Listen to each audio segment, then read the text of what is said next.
Hello and welcome to Addicted to Lacrosse. This is Season 2, Episode 20 for Sunday, May the 10th, 2015. It is Mother's Day, so happy Mother's Day to all the mothers out there. My name is Graham Perro. With me, as always, are Tyler Fitch and Melissa Daphne. We got a fairly short show for you tonight. There's a couple of news items to talk about, a couple of coaching, I was going to say coaching changes, but we've only had one way of the coaching change at this point. And then, of course, the first couple of games of the 2015 playoffs. And then we will get to our predictions for this coming weekend. But off the top, the first coaching change announced was New England. And it seemed like minutes after the game. It was probably the next day, but it was very quickly after their season ended. The New England Black Wolves announced that Blaine Harrison would not be returning as their head coach in 2016. Now, it sounds more like this was a mutual decision, if not an actual resignation by Harrison. You kind of broke up there, Graham. Could you say that again? Okay, let's try again. New England has announced that Blaine Harrison will not be returning in 2016 as their head coach. This sounds either like a mutual decision, if not a resignation from Harrison, rather than him being fired. Apparently, he and his family are moving to Michigan sometime over the summer, and so he decided it would be too difficult for him to continue to travel to Connecticut all the time, as well as unfair for the team to be paying for this all the time. So he has made the decision to leave, so New England is without a coach. Right on the heels of that, Minnesota also announced that their coaching staff wouldn't be returning. This sounded more to me like they were fired. I don't remember seeing the word fired. I think they were relieved of their duties, which is the same thing. So Joe Sullivan and Amy Caines and Rory McDade are all gone. I'm pretty sure McDade was in his first year as an assistant coach, but Caines and Sullivan were both there for 2 or 3 years. Tyler, do you have any thoughts on either of these moves? Yeah, in Minnesota, Amy Caines had been there for a long time, even before Sullivan came in. Because he's lives in the Minnesota area, so he's just like the available indoor guru, and they kept him on the bench until this point. It's an interesting move when they constantly are moving the roster around and giving him rookies to work with. How easy is it for a coach to succeed with what they gave him? But it's easier to change out the one coach than to change out multiple players. But the next coach gets another batch of rookies. They have multiple first-round picks again. So it'd be a tough spot for Minnesota to clean up right away. Be interested to see. I think there was an article in IL Indoor about both openings and what coaches are available. But none of them are really jumping out at me at this time as, oh yeah, if that guy shows up, they'll fix those problems. But maybe something could happen. They could get lucky. And on New England, I don't have any more thoughts. I agree. It sounds like he had Harrison had basically a family choice to move, and it doesn't mesh well with coaching, and so he finished out the season, but he was gone immediately by Monday morning. That was already announced. What do you think about this, Melissa? Well, I'd agree with New England that it does. It sounds like this was kind of known ahead of time that this was going to be happening, and so it was very quick. With Minnesota, that's a tougher one. Part of their problem this season could have been coaching, but hey, you traded off your captain, you traded off some big name players, you have so much upheaval, it's like a revolving door on that team, so how can you build chemistry? So this is just one factor, and if they're putting it all on this, they're definitely not going to improve it. I think even the best coach would probably be struggling with that situation. And we've seen some great talent come out of there that's now playing on other teams thanks to Minnesota's trades. So we know that coaching wasn't completely bad there because we've seen some of these rookies grow into some fantastic players. I think it's a tough situation, and maybe a new coach will help stabilize the situation, maybe a more experienced coach, but it seems like a gut reaction to fix something that may not have been what was broken. So we'll definitely have to wait and see, but I don't know that it's going to fix the problem. Yeah, I have to agree. That was the first thing that I thought of when I saw this. Was I'm not sure coaching was the biggest issue in Minnesota this year. Um, and as you said, Tyler Sullivan had been there for a couple years at least, and I mean, if you're getting the roster changed as much as we've seen in Minnesota the last couple of years, there's only so much you can do in terms of building chemistry before half the team's gone again. I think the only team that has seen more player movement between seasons is the Philadelphia Wings / Black Wolves, and we know how successful they've been over the past 5 years or so. Well, in Philadelphia's case, the past 10 or 12 years or so.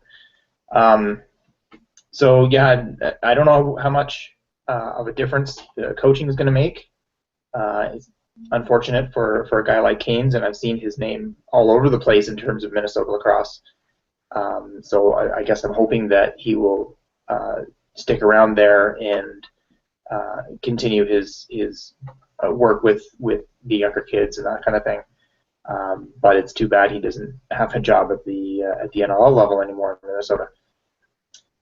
So I guess we'll see what happens there. I don't expect new coaches to be named all that soon. I mean, we've got 8 months before the season starts, so they don't have a huge rush to get something announced, other than if there are other coaching changes that might be made, and I'm not sure where that would be. They may want to get their name in early. I guess that's it for the news of the week. Games of the week, of course, there was only 2. This is the one and done series. So Buffalo versus Rochester, Calgary versus Colorado. And I'm sure if you're watching this, you know the results already. Rochester defeated Buffalo 14-11, and Calgary defeated Colorado 11-6. I didn't manage to see the Rochester game, though I actually heard it because it was on radio in Buffalo, and I managed to stream the radio station. So I sort of listened to it and watched on Twitter at the same time while writing. And the radio station was about a minute or a minute and a half or something behind the live feed, so I would see a tweet about a Buffalo goal and then hear about it 90 seconds later. So I don't have as good I feel about what happened in the game really than I might have if I was watching it. It did look like the Nighthawks were going to run away with it. They started off. I think Buffalo actually scored first, and then the Nighthawks scored 5 in a row to take a 5-1 lead, and it looked like it was just going to be all Roughnecks from there. Oh, Roughnecks, hello. All Nighthawks. I'm talking about the wrong game. The Bandits did keep trying to get back into it. It never ended up being the Nighthawks running away with it, but it seemed that every time the Bandits would get a goal or a couple and try to build some momentum, the Nighthawks would just come back and score, and Joe Rissateris was a big part of that. And as I tweeted during the game, that's every time he scores, it's got to be a knife to the heart of the Bandits fans, considering they built him up and kind of made him into the player he is, and then sent him to the Nighthawks, and now he's part of the reason that they're not in it anymore. Especially given the fact that the guy they got in the trade was a healthy scratch in that game, so he didn't even play. So that was kind of tough. Tyler, you managed to watch this game. What did you think? Yeah, I thought this was a great playoff game. I picked Buffalo to win this game. Totally got sucked in by the 20 goals per game the last 2 games of the regular season. And then I forgot, similar to the old adage, you never get in a land war in Asia, you never pick Cosmo in an NL playoff. The guy can win Man Cups whenever he gets into the Man Cup series, but in a one and done, he's consistently failed in the NLL, and I forgot that when I was picking last week. I got too much hype on offense and forgot about how important it is to be the right goalie. The way the game started off, I was thinking the first team to play defense will win the game practically, because I think Buffalo scored their first possession, Rochester scored the next 3 possessions more or less, and by the time we hit the first TV timeout, it was already 4-1 Rochester. And like you said, every time Buffalo scored 1 or 2, Rochester would answer back. I think 2 times Buffalo scored 2 goals, not 3 times. Anyways, but they never could get a run to get back in it. So it's kind of Rochester just kind of ran alongside them. And Joe Russell-Terrets in the third quarter was phenomenal. He had a natural hat trick in the span of about 5 minutes. And they were good-looking goals. The first few goals of the game opened up with Jordan Hall. I think his second one, they challenged it because he was diving in it, and the ref said that he was in the crease.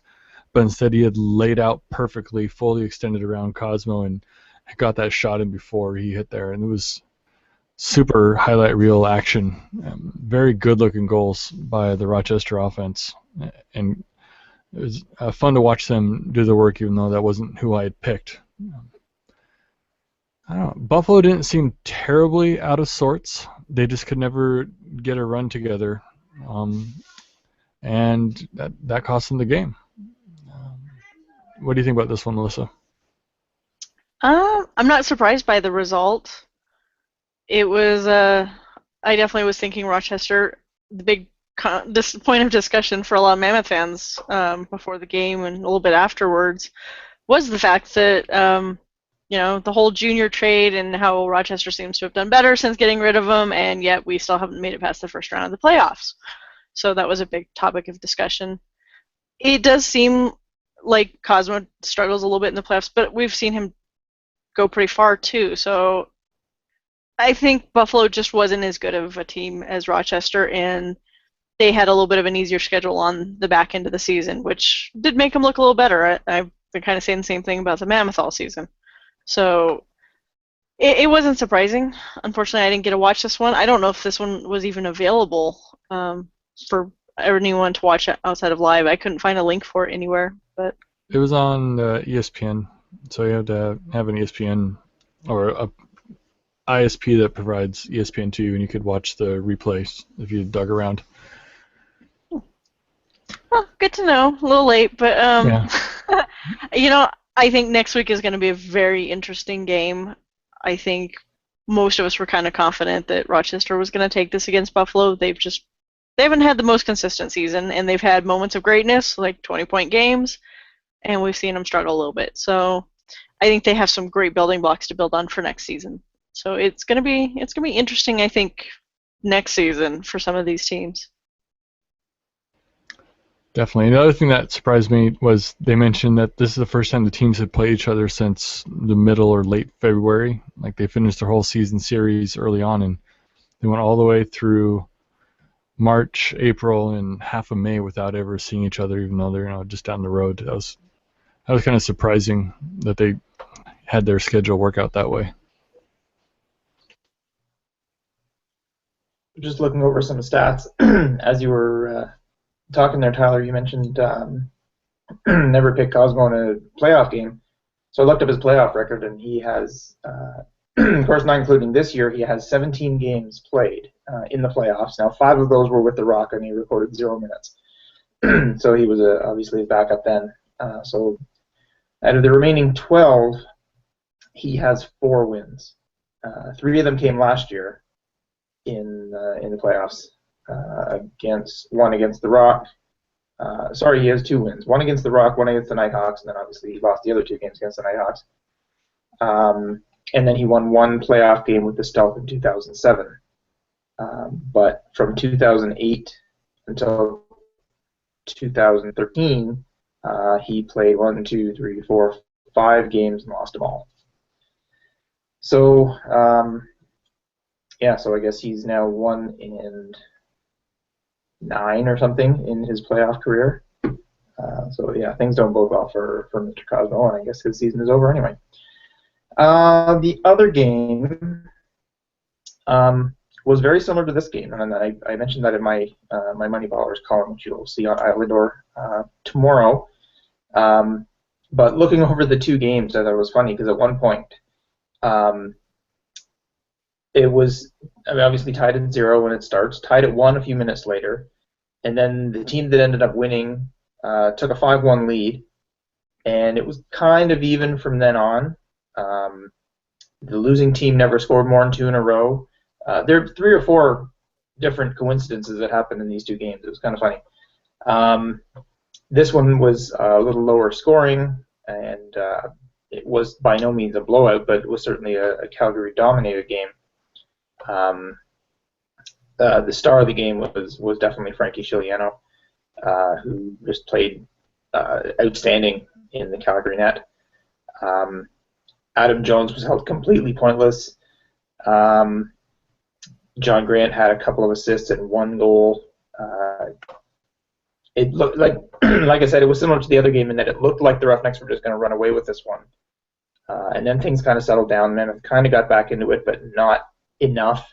The Bandits got close a number of times where they would get back to within 1, but just couldn't get that tying goal. Mammoth never even got that close. If I look,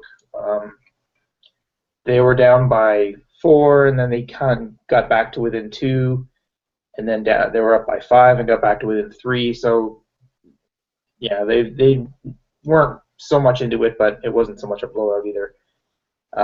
Hat tricks from Sean Evans and Curtis Dixon and Darryl Veltman. So the Calgary offense was strong, but not like amazing. Dylan Ward played reasonably well, though he was pulled for Alex Bouquet for a little while as well. I don't think Bouquet was in for that long. Let me check. No, my mistake. Bouquet was in for 32 minutes. He was in for more than Ward was. Oh, no, sorry, I was thinking of Buffalo again. I'm getting these two games confused once again. Cosmo was pulled. David DeRuccio was put in for about 30 seconds, and then Cosmo went back in. Anyway, back to the Colorado game, which I keep skipping away from. Yeah, the one side of the Mammoth offense just didn't seem to show up. Westervelt had 1, Grant had 1. They just couldn't get by Chiliano. Most of you were at this game, other than the power failure. What did you think? This was kind of the result I was expecting, unfortunately. First quarter, Mammoth came out, and they looked, like they did the week before. They were dropping passes left and right. They weren't shooting anywhere near on net. It was, when they were shooting on net, not to take anything away from Chiliano, he was doing a phenomenal job. He was looking hot. He was just stopping everything. A lot of their shots were on his chest, so of course that makes it easier. But he made some fantastic saves. But there was shots that, if the ref would have been in front of the net, they might have scored. But hey, they pinged one off the ref's head, and he was nowhere near the net. So yeah, they were just off net a lot. Somebody mentioned, one of my friends mentioned that it looked like Jones might have been nursing an injury, so I don't know what was going on there, and that John Grant Jr. showed up late, so maybe there was something else going on. I don't know. When they came in, they didn't have the same fire that Calgary did, and I don't think it was apparent any more so than when there was the power outages. Because every time I looked at Calgary, they were stretching, they were jogging, they were doing some kind of calisthenics to try and stay warm. You looked over at the Mammoth bench, they're in the locker room for 10 minutes. They come out, they might do some stretches, they might do a little bit of calisthenics. Like, the Calgary team never stopped moving. And then you looked over at Colorado, and it was like either they'd already given up or they just didn't have it in them. I don't know. They really just didn't have that fire. I don't know what it is with the playoffs and this team, because they get into the playoffs and they look complacent. They look completely lackadaisical. They just don't have that fire that you need. Whereas Calgary came in, they're like, nope, we're going to win. And I can't even say that Colorado looked like they came in overconfident or anything. They didn't look like they didn't want to be there. It was definitely a rough game. There was Ward was doing some good saves as well. Him getting pulled again kind of makes it look bad, but his defense was hanging him out to dry. So he really, was left on his own. So of course it wasn't a surprise when Bouquet went in, and Bouquet made some really good saves. But it doesn't matter how much your goalie is stopping if your offense isn't scoring, and the offense just was off key the whole night. So I know I really wasn't surprised after the the game came back on. I mean, they had 8 power plays and the Mammoth converted twice. And Calgary was taking a lot of stupid penalties, in my opinion. So yeah, it was. I'm not surprised. It was just kind of one of those things. I went in maybe a little more pessimistic tonight, and so I wasn't as let down. Whereas previous years, I've gone in, and I'm like, yeah, we're gonna win this, and then they play like they did last night, and I'm completely disappointed. I think they have some strong building blocks to build on next year, but unfortunately, I think what is cancerous to the team probably won't be cut unless he retires. So, what about you, Tyler? Yeah, this game felt like the power went out twice. Once literally, and the other time in the second quarter when the Mammoth offense, they put up a couple goals, but really they did not answer the Calgary effort. And I think that the actual power outage in the third quarter would have been a great chance for them to just reset things, come out fresh, and retake all the momentum, but they failed to, and that was a bummer for the Mammoth fans. I don't know. The Mammoth are also missing Bob Snyder again. He's been out like 3 weeks now or something like that. Dan Coates has taken the faceoffs instead of Bobby, and I think he won like 4 out of 5 in the first quarter, and he did not win a single one from that point forward. He only won 4. He may have won one, maybe only won 3 in the first quarter, but basically he went from like 3 out of 4 or 4 out of 5, and then that was it. Snyder won 17 or more, or 16 more going forward. So Roughnecks are basically playing make it, take it, and then if you lose it, get the ball back anyways. Pretty easy to control the game when they're having that happen in their favor. I don't know. The personal highlight of the game for me is I was watching the game and my son asked who I was cheering for. I said the team in dark. He goes, the dark red? I said, yeah. And he looks at the screen for a second and says, well, I'm cheering for Danny Mac's team, because he saw the Roughnecks and he knows Dan McRae, which my son's name is McRae. It's like, so he loves that guy. And he goes right there, I see number 3. And I was like, yes, I got that figured out. It's not even on our team, but he knows who his player is, and he can just look at the screen and figure that out. And I'm such a proud dad. I don't know, not too much other than that. I really thought this game would be close like the other ones. I don't think it was just Bobby Snyder missing, but they'd gone to OT both times in Colorado this year, and they did not in this game. And yeah, no lefty offense at all from Mammoth. John Grant's goal was in the fourth quarter or something late, where it helped, but it would have given a lot more momentum earlier. And I can't believe Adam Jones got shut down. He's usually very feisty. So it was a bummer to see that happen to the Mammoth to finish their season at home with a loss. What do you think of this one, Graham? I do remember actually John Grant's goal was early in the fourth, and I remember thinking, if he can get fired up by finally breaking that sort of shutout and scoring his goal and saying, okay, that's out of the way now, I can play my game, and he can get the team fired up. And obviously it didn't happen. That was the last goal that Colorado scored in the game. So yeah, it looked as if, like I said, when I saw that goal, I thought, okay, this might be it. This might be the turning point where their offense says, okay, let's do this. Or Grant just decides, okay, I'm going to do this, because I've seen him do that in the past, where it just looks like, you know what, I'm just going to score now. And he just scores at will. He probably can't do that quite as often now as he used to, being 40, but he's still one of the better players, obviously.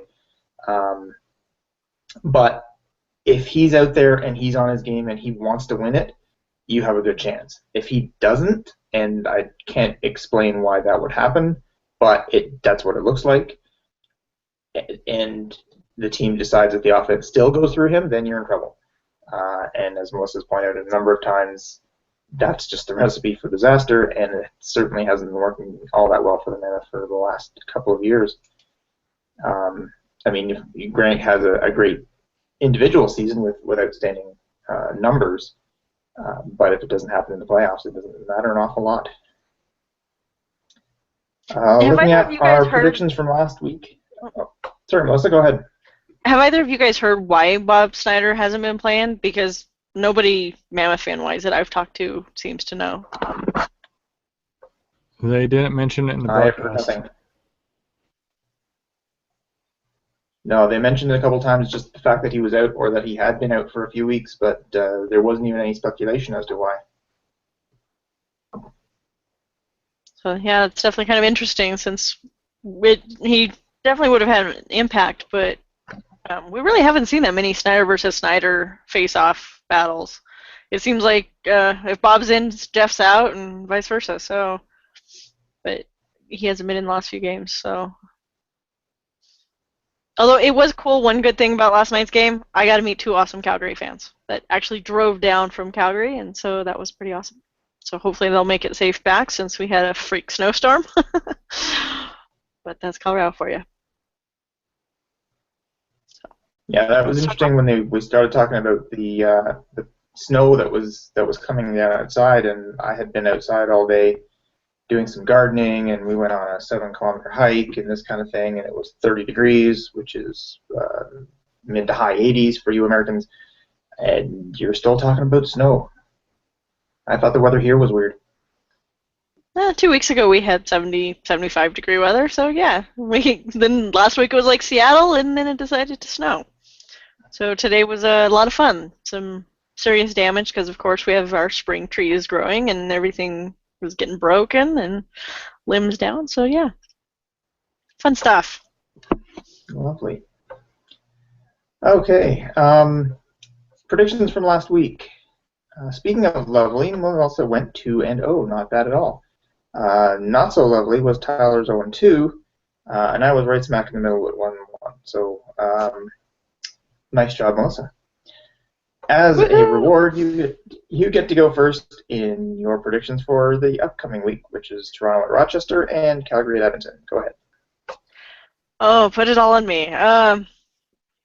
Toronto and Rochester, I think I'm going to go with Toronto. They've just been playing really strong, really consistent. But the fact that Toronto had that bye week could actually come back and bite them. It's actually my thought with Calgary and Edmonton. I want to say Edmonton because they've had the better record. They've been playing well against Calgary this season. But Calgary played this week and Edmonton didn't. And so I expect that they're going to come out just a little bit rusty. So I'm going to put Toronto and Calgary. What about you, Tyler? Yeah, I got bad news for you, Graham. I'm picking Toronto to win this game.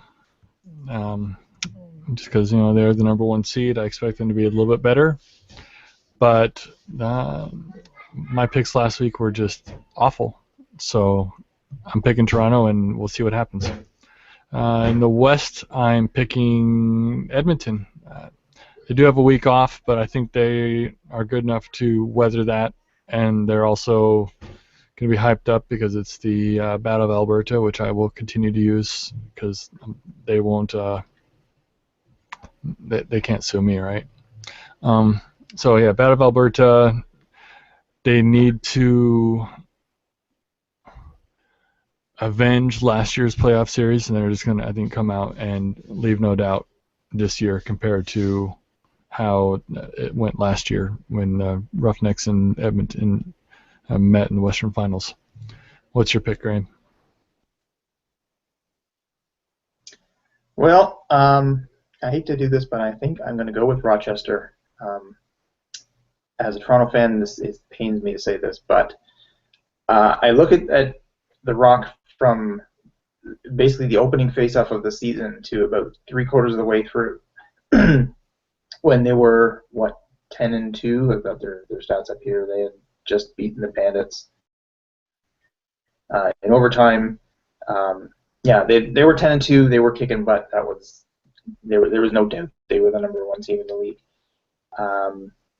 The last 6-7 games of the season, they beat the Bandits that night. Then they beat the Roughnecks a couple weeks later. They lost to the Rush. Losing to the Rush really isn't that devastating. And then they lost to the Nighthawks. But the last 3 games, despite the fact that they were all wins, One was against the Stealth, and two were against the Black Wolves.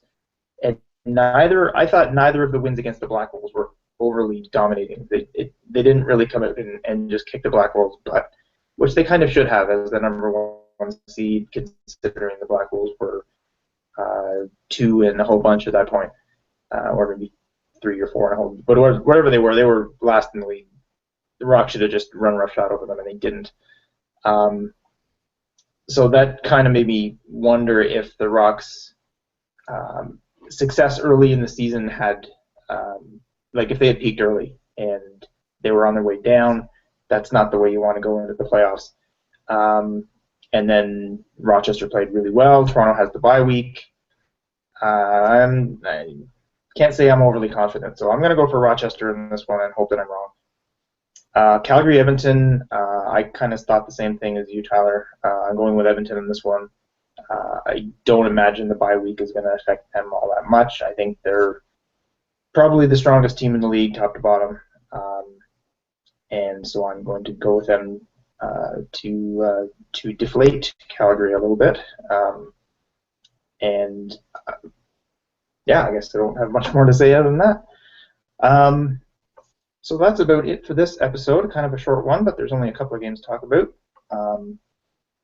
Next week, I guess there were only 2 games to talk about as well. So maybe we'll come up with some other topics to discuss. And yeah, so any other thoughts from you guys before we sign off? Happy Mother's Day to all the mothers.